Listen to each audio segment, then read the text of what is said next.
বাড়িয়ালি বারবার কইলাম যে একটা বস্তা দে রে, একটা বস্তা দে। শালি ঘুইরেই ওই আমারই লঙ্গিতে দিয়ে দিল। এড়ে দিকাইটা আনোগা তাই বলে হয়? বস্তার কাম কোনোদিন কি লঙ্গি দিয়ে হয়? কেউ এই সময় নাই, মাল দলে এই সময় খেয়ে নেই।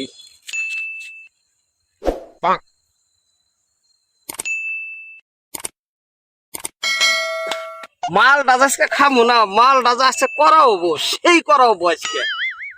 আশপাশে কেউ তো আছেই নাকি আবার সেই করাবো।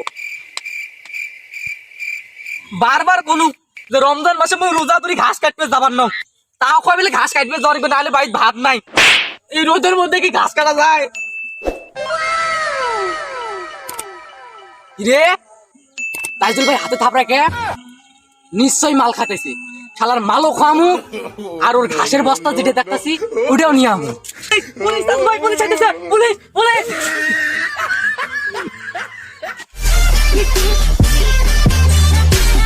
শালারে আজকে যে গাইছে ফেলেছি, তাহলে রমজান মাসে মাল খান চোদাই বুঝেন মাল খাওয়ার খেলাটা কিরকম। শালা তোর পিঠটা নো খোয়াইলাম, তোর ঘাসের বস্তা নিয়ে গেলাম।